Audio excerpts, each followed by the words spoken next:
Hello and welcome to my YouTube channel. Once again, my name is Samuel. In today's video, I am going to show you how you can generate your research topic.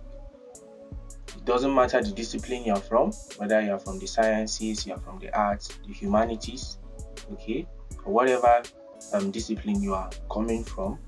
I am going to show you how you can generate your research topic. Over the course of time, I have found out that one of the challenges students face, whether it is master's, undergraduate, or whatever level they are, is that they have problems arriving at a research topic. This is a very, very serious problem. For some people, it takes months to arrive at their research topics.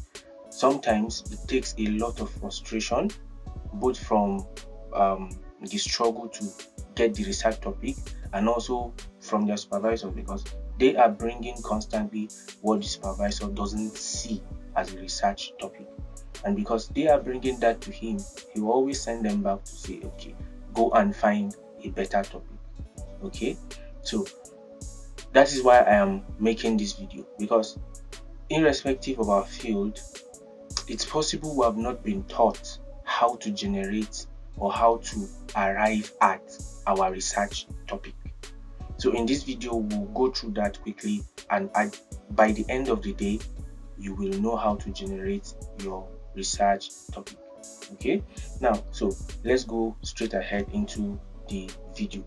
Now, before me, I have a document I have prepared.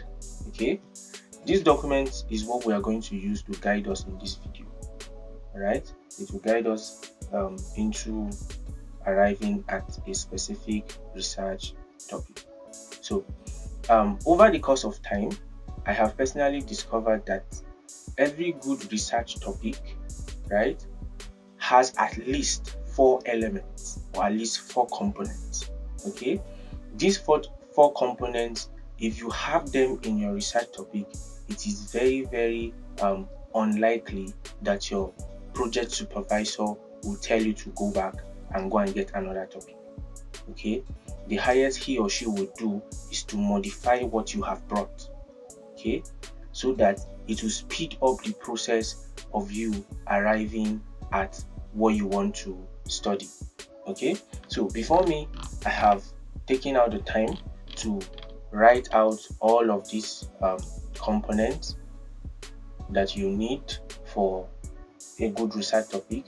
Now we'll go through them. We'll go through all of them, and it is my hope that at the end of this video, you must have learned how to arrive at your research topic. Then if you have areas of confusion, I am available online on WhatsApp and then also on my email, right? I am available on those 2 channels that we can discuss your research topic so that you arrive at something that will be useful to you and something that will not stress your life, because students are already facing a lot of stress, particularly in Nigeria. In Nigeria, we are facing strikes, we are facing increased school fees, we are facing a lot of things, right? The new financial policy and stress. So students are going through a lot. So to help simplify everything, we'll just go through this. So before me, the first step you need to generate your research topic is that your research topic, whatever it is you decide to study on, remember you are to generate your research topic based on your interest. That is a note that you must keep in mind. Okay, you must generate your research topic based on your interest. So the first thing you need for the research topic of your interest is that research topic you are trying to formulate must contain or hint at a problem. Okay, now why did I say this? I am saying this because every research is supposed to be conducted against a problem. Okay, we don't just do research because we feel like doing a research. No. Okay, we are doing research because over the course of time you have noticed a problem that you want to understand. Okay, that is why the first element every research topic must have is that it must contain or hint at a problem. If it doesn't hint at a problem, it is simply the title of a book or the title of an article. and that is not what you are after. Remember, you have been studying in school, whether undergraduate, master's, doctorate, whatever level you have been. You must have been studying in school, and during the course of that study, you must have noticed something that is not being done right. Okay, that is a problem. Okay, and that should hint at what you should research on. As such, it can start with phrases such as effect of, utilization of, assessment of, consequence of, factors influencing, knowledge and practice of, knowledge and attitude of, knowledge and perception of, impact of, preventing whatever among whatever sets of people, right? Exploring social thing, right? The role of this, relationship between this and this, two variables or whatever, effectiveness of, evaluation of, an analysis of, a study of, right? Perception of. Are we together? Now, I am taking out the time to bring out these phrases for you because I have noticed, right, that when students come to generating their research topic, they just write whatever they feel like. They just write a sentence. Okay, a sentence is never a research topic. So if you write a sentence, it is wrong, right? Whatever your research topic is to be, automatically when somebody sees it, the person should ask a question. What is the problem here, right? Okay, so these phrases help you make people ask that question. Make your supervisor ask that question. Make anybody that comes across your project, your research, ask the question, what is this person trying to study, or what problem is this person trying to solve? Now, these phrases, apart from these phrases, I have taken out the time also to give you examples so that you can understand that this is very, very practical. Okay, so before me here, I have given examples, about 33 examples of project topics that you can have that begin with the phrases I have mentioned above. For instance, the first one here is effect of climate change on marine ecosystem. Okay, you see that this topic is related to biology and environmental science. Then there's another one, utilization of artificial intelligence in healthcare. This is related to computer science and health sciences. Another one is assessment of work-life balance among professional athletes, right? It's related to sociology and then sports science, or human kinematics, whatever your field is, right? Then consequence of income inequality on political stability. You see, so economics or political science, factors influencing the adoption of renewable energy technologies, right? Engineering, and then what? Environmental science. Knowledge and practice of stress management among college students. You see, this is related to psychology and at the same time health sciences. Knowledge and attitude of sustainable development among urban residents. So you see that this topic is related to people in the biology discipline, geography discipline, and then urban and regional studies, right? Then another one, I'll just go up to 10, then we'll stop for the examples.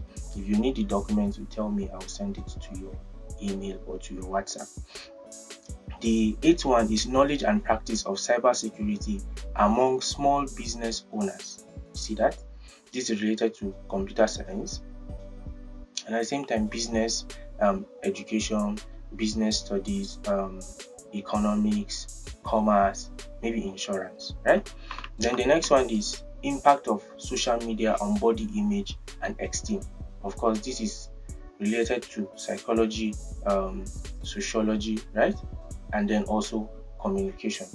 So then the 10th one, and where we will stop, is preventing cyberbullying among adolescents. So this is related to education and at the same time psychology. So you are seeing that all of these topics we've mentioned and the ones down below, right? All of them are always beginning with phrases that hint at a problem. Okay? If your topic doesn't hint at a problem, then your topic is simply maybe a sentence or maybe the title of a book that somebody can write. Okay, remember, project is not a book. Research is not writing a book. Research is conducted to solve a problem, okay, or to address a problem you've noticed in your field, your discipline, in the society around you, right? Now, then the B here I've written, if your project topic doesn't start with any of the phrases above, right, it can also alternatively start with the condition or phenomenon you are trying to study. Okay, it is either it starts with those phrases, okay, or it can start with the condition or the phenomenon you are studying. For instance, if you are interested in studying insurance, it can start with insurance. If you are interested in studying disaster preparedness, it can start with that. If you are interested in studying information seeking behavior, you can start with that. If you are interested in cervical cancer, right, if you are interested in blood donation, if you are interested in knowledge of Lassa fever, knowledge of COVID-19, knowledge of Ebola, right, if you are interested in attitude of students, you see, right, if you are interested in utilization of X variable, it can start with that phrase. So it is either it starts with the phrases I've given you above, right? You can find more phrases beyond those, right? But it is either it starts with those or it starts with the phenomenon or the condition that you are trying to study. When you do it this way, the chances of your supervisor rejecting whatever you are trying to study goes down to, let's say, just 5 out of 100, or let's say 2 out of 100. That's around 98%, right? So that is that for that. Then the next thing, which is point number 2 that you must consider whenever you are trying to generate your research topic, is your research topic must hint at measuring or investigating the problem or phenomenon you have identified.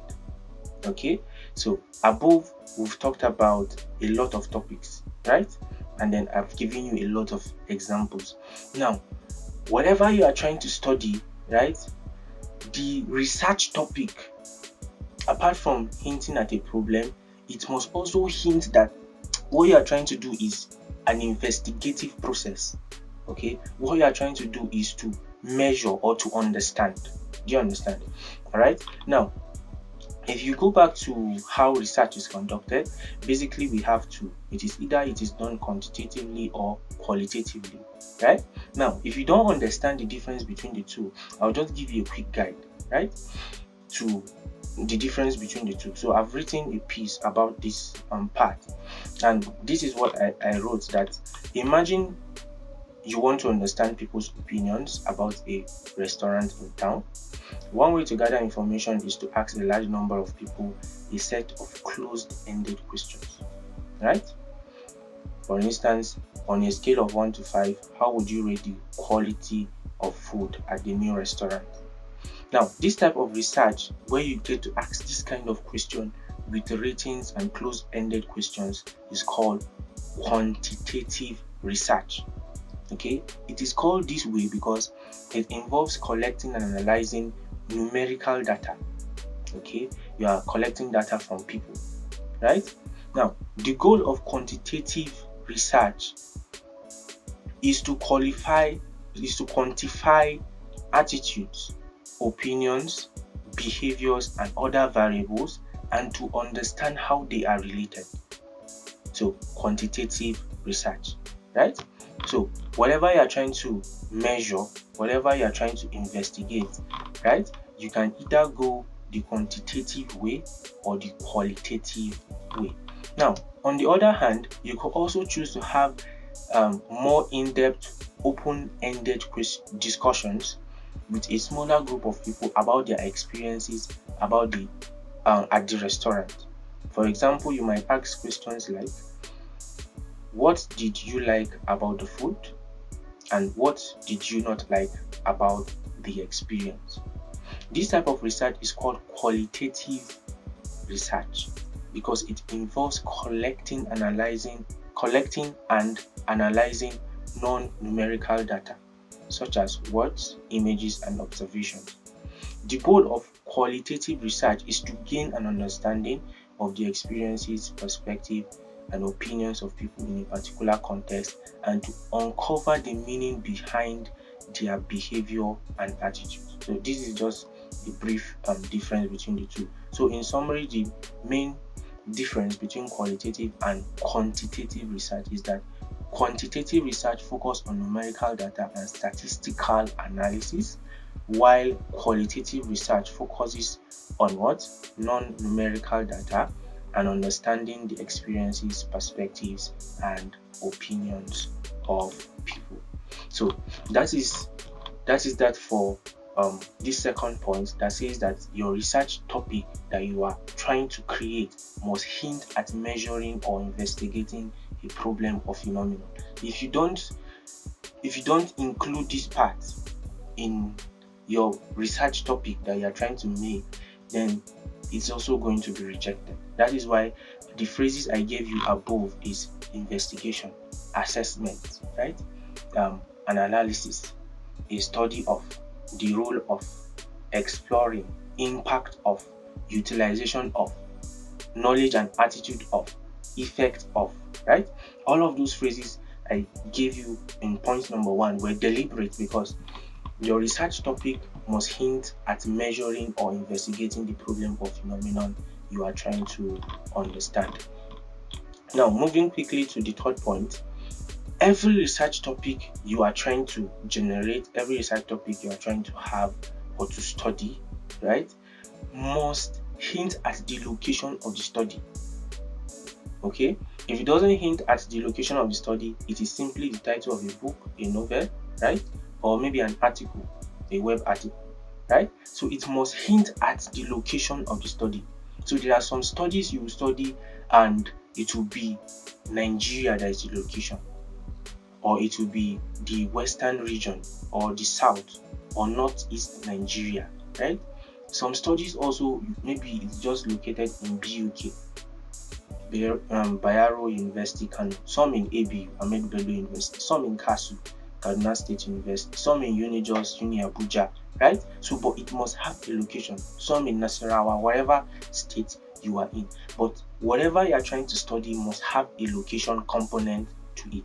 If it doesn't have a location component to it, then it is simply the title of a book or a novel or an article. That is why most times proposed project topics are rejected, because it doesn't have a location component. You just wrote one sentence and you think that the supervisor will accept it, not realizing that this man has been trained or this woman has been trained, right, in the field that he or she is in. Okay, they have been trained so much that if they look at your topic, they just realize, no, this is not a topic.